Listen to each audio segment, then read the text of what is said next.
আসসালামু আলাইকুম। জাপান বাংলাদেশ ব্লগে আপনাদের সবাইকে স্বাগতম। আমি হামিদ আজাদ জাপানের সেন্দাই থেকে বলছি।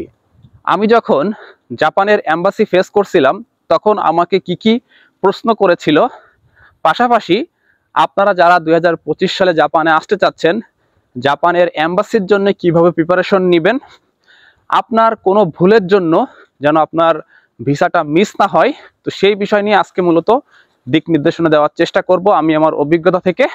তো ভিডিওটি না টেনে সম্পূর্ণ দেখবেন। অনুরোধ রইল, এখনো পর্যন্ত আমার ইউটিউব চ্যানেলটি সাবস্ক্রাইব না করলে সাবস্ক্রাইব করবেন, ফেসবুক পেজ থেকে দেখলে অবশ্যই পেজটি ফলো করবেন। তো আমি যখন জাপানের এম্বাসি ফেস করছিলাম তখনকার সিস্টেম একরকম ছিল, এখন কিন্তু ভিএফএক্স আসছে, যে কারণে কিন্তু সম্পূর্ণ সিস্টেমটা পরিবর্তন হয়ে গেছে। তবে আগে যেমন এম্বাসিতে প্রশ্ন করতো এখনো কিন্তু এম্বাসিতে প্রশ্ন করে। আগে সরাসরি জাপান বাংলাদেশ এম্বাসির ওয়েবসাইটে গিয়ে অ্যাপ্লিকেশন করে ডেট নিতে হতো, এখন কিন্তু ভিএফএক্সে অ্যাপ্লিকেশন করে ডেট নিতে হয়। তারপর আপনার কাগজপত্রগুলো ভিএফএক্স সুন্দরভাবে গুছিয়ে জাপান এম্বাসিতে পাঠায়। তারপর জাপান এম্বাসি ঠিক করে যে আপনাকে প্রশ্ন করবে কি করবে না, কি আপনাকে ভিসা দিবে কি দিবে না। এটা কিন্তু সম্পূর্ণ জাপান এম্বাসির হাতে। সর্বপ্রথম জাপান বাংলাদেশ এম্বাসি নিয়ে আমার অভিজ্ঞতাটা আপনাদের কাছে তুলে ধরব। তো আমি যখন এম্বাসিটা ফেস করি তখন আমাকে 2 নম্বর রুমে ডাকা হয়। তো সেখানে আমি প্রথমে যাই, গিয়ে সালাম দিই। একটা মেয়ে ছিল, তো আমার কাগজপত্রগুলো আমি তার কাছে সাবমিট করি। করার পর সে আমাকে একটা প্রশ্ন করে যে আপনার স্পন্সর কে, এটা বাংলাতে প্রশ্ন করে। তো আমি বললাম আমার আব্বু হলো আমার স্পন্সর। তো তারপরে বলল যে আপনি ওয়েট করেন, আপনাকে একটু পর ডাকা হবে। তো আমি মোটামুটি আমার সব কাগজপত্রগুলো ওখানে সাবমিট করলাম। অনেকে বলে যে ভাই অরিজিনাল কপি দিতে হয় নাকি ফটোকপি দিতে হয়, তো আমি ফটোকপি দিছিলাম, তারা আমাকে অরিজিনাল কপিটা ফেরত দিছিল। এমনকি সিওই পেপারটা কিন্তু আমি অরিজিনাল দিছিলাম, তারা আমাকে ওটা ফেরত দিছিল।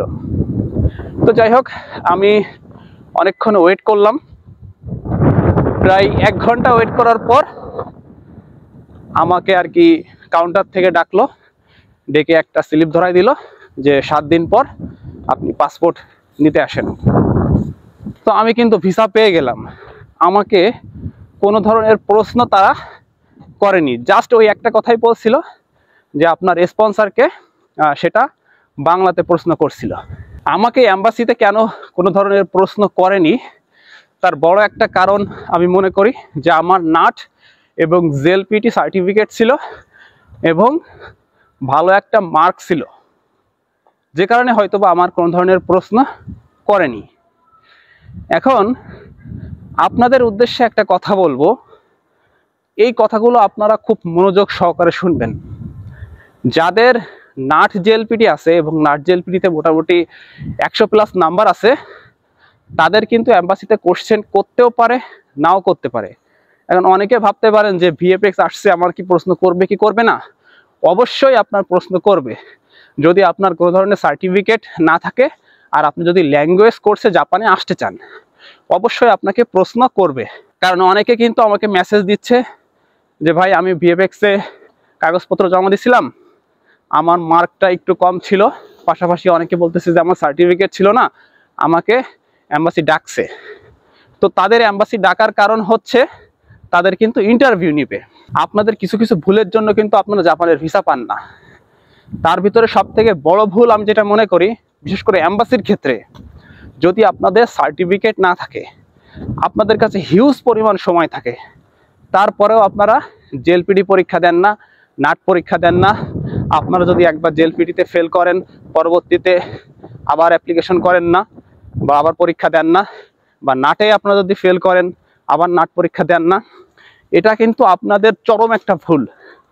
কারণ আপনার যদি নাট জেলপিডি সার্টিফিকেট না থাকে, আপনাকে কিন্তু 100% প্রশ্ন করার সম্ভাবনা রয়েছে। আর যদি আপনার প্রশ্ন নাও করে তাহলে কিন্তু আপনার ভিসা দিবে না। গত বছর জুলাই মাসে একটা ছেলে এম্বাসি ফেস করছিল, তার কোনো ধরনের সার্টিফিকেট ছিল না, যে কারণে তাকে কিন্তু কোন ধরনের প্রশ্ন করেনি, কিন্তু তাকে রিজেক্ট দেখাইছে। কোনো কারণ নাই যে রিজেক্ট হওয়ার, তার কিন্তু অরিজিনাল ডকুমেন্ট ছিল সবই, তারপরেও সে রিজেক্ট হয়েছে। সুতরাং নাট জেএলপিটি সার্টিফিকেটটা কিন্তু খুবই গুরুত্বপূর্ণ এম্বাসির ক্ষেত্রে।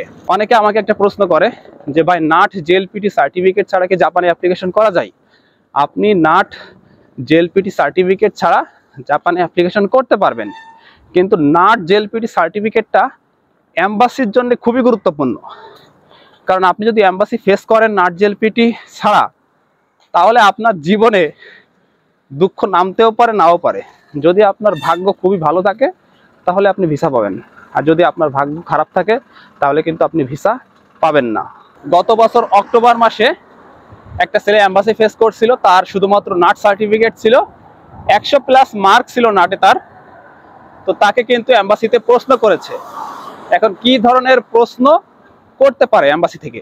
সর্বপ্রথম আপনার নাম জিজ্ঞাসা করতে পারে, এরপর আপনার স্পন্সরকে, আপনার বাড়ি কোথায়, আপনি জাপানে কেন যেতে চাচ্ছেন, জাপানে আপনার কেউ পরিচিত আছে কি আছে না, ঠিক আছে, বা আপনার জন্ম তারিখ কি, বা জিকোশোকাই বলতে বলে।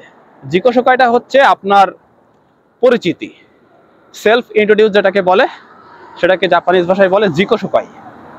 তো আপনাকে এই ধরনের প্রশ্ন কিন্তু তারা জাপানিজ ভাষায় করবে যদি আপনার সার্টিফিকেট না থাকে। আবার অনেকে আরেকটা প্রশ্ন করেন যে ভাই, আমার নাট আছে জেএলপিটি নাই, আবার জেএলপিটি আছে নাট নাই, সেক্ষেত্রে আমার প্রশ্ন করবে কি করবে না? দেখেন, আপনার সার্টিফিকেট থাকুক বা না থাকুক, প্রশ্ন করবে কি করবে না এটা সম্পূর্ণ এম্বাসির উপর নির্ভর করে। এম্বাসি চাইলে প্রশ্ন করবে, এম্বাসি চাইলে কিন্তু প্রশ্ন করবে না। এটা কেউ বলতে পারবে না যে আপনার এত মার্ক থাকলে প্রশ্ন করবে, অত মার্ক থাকলে প্রশ্ন করবে না। কাকে প্রশ্ন করবে কি করবে না, যেহেতু এটা এম্বাসি ঠিক করবে, সেক্ষেত্রে আমার মনে হয় আপনাদের উচিত নাট জেএলপিটি সার্টিফিকেট দুইটা অর্জন করে তারপরে এম্বাসি ফেস করা। আর সব থেকে ভালো হয় আপনার যদি জেএলপিটি সার্টিফিকেট থাকে, কারণ নাটের থেকে জেএলপিটি সার্টিফিকেটের মূল্য কিন্তু অনেক বেশি। আর আপনাদের কাছে অনুরোধ থাকবে, সিওই পাওয়াটা কিন্তু অনেকটা ভাগ্যের একটা বিষয়। অনেকে 2-3 বার অ্যাপ্লিকেশন করে কিন্তু সিওই পায় না, আর আপনি একবার অ্যাপ্লিকেশন করে সিওই পাইছেন। সুতরাং নিজের হাতে নিজের স্বপ্নটাকে শেষ করবেন না। এম্বাসি ফেস করার আগে অবশ্যই নাট জেএলপিটি সার্টিফিকেট দুইটা অর্জন করার চেষ্টা করবেন। এখন যাদের নাট জেএলপিটি সার্টিফিকেট নাই কিন্তু তাদের বাধ্য হয়ে এম্বাসি ফেস করতে হবে, তারা কি করবেন? তাদের উদ্দেশ্যে আমার কিছু কথা থাকবে। সেটা হচ্ছে, আপনারা বিভিন্ন এজেন্সির মাধ্যমে হয়তোবা অ্যাপ্লিকেশন করতেছেন, তো এম্বাসির প্রিপারেশনের জন্য কিন্তু শিট থাকে, এটা এজেন্সিরাই দিয়ে দেয়। অথবা আপনি যদি অনলাইনে সার্চ করেন তাহলে বিভিন্ন ধরনের শিট আপনারা পেয়ে যাবেন। সেখানে 500টা, 400টা, 300টা বা 200টা প্রশ্ন থাকে। তো আপনাদের উচিত হবে সেই প্রশ্নগুলোর উত্তর সুন্দরভাবে মুখস্থ করা। এখন বুঝে মুখস্থ করবেন কি না বুঝে মুখস্থ করবেন, সেটা হচ্ছে আপনার উপরে নির্ভর করবে। কিন্তু এই প্রশ্নগুলো আপনাকে একদম ঠোঁটের আগায় আনতে হবে। এই প্রশ্ন যেই আপনাকে করবে না কেন, আপনাকে সাথে সাথে উত্তর দিতে হবে। এইভাবে আপনার প্রিপারেশন নিতে হবে, তাহলে যদি আপনি ভিসাটা পান। এখন আপনাদের উচিত হবে একটা পার্টনার ঠিক করা, যে পার্টনারের সাথে আপনি প্রিপারেশন নেবেন। আপনি যদি একা একা ঘরের মধ্যে প্রিপারেশন নেন, তাহলে যখন এম্বাসি ফেস করবেন তখন কিন্তু অনেকে নার্ভাস হয়ে যায়। কারণ বাইরে একটা মানুষের সাথে কথা বলবেন, তাও ভিন্ন একটা ভাষায়, এটা আসলে সত্যি অন্যরকম। যারা ফেস করছে তারা বলতে পারে যে তাদের অনুভূতিটা কেমন। এটা অন্যরকম। আপনার জানা জিনিসও কিন্তু আপনি তখন ভুলে যাবেন। আর আপনি যদি আপনার জানা জিনিস না ভুলতে চান, তাহলে আপনি ভিন্ন একজন পার্টনারের সাথে এই জাপানিজ ভাষাটা চর্চা করবেন। যত চর্চা করবেন আপনার তত মনে থাকবে।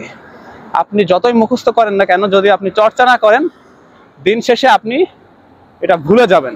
আরেকটা কথা, আপনি শুধুমাত্র ওই শিটগুলা মুখস্থ করলে কিন্তু হবে না। পাশাপাশি ওই শিটগুলোতে যে ভোকাবুলারিগুলো রয়েছে, সেই ভোকাবুলারির অর্থগুলো কিন্তু আপনাকে জানতে হবে।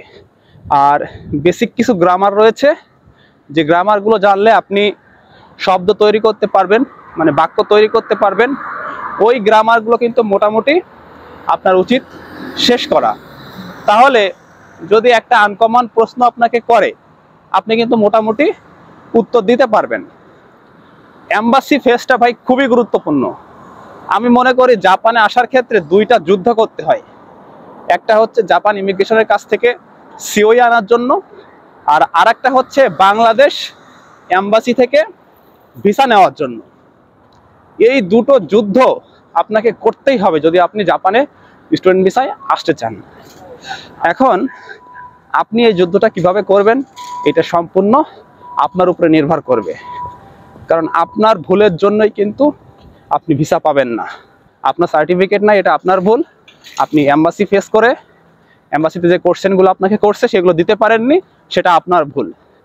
আর এই ভুলের মাসুল এমন হতে পারে যে আপনাকে জাপানে আনবে না, কখনোই জাপানে আনবে না আপনাকে।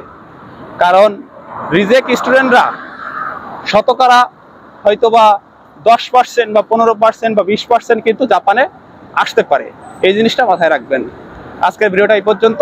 সবাই ভালো থাকবেন, সুস্থ থাকবেন। আল্লাহ হাফেজ।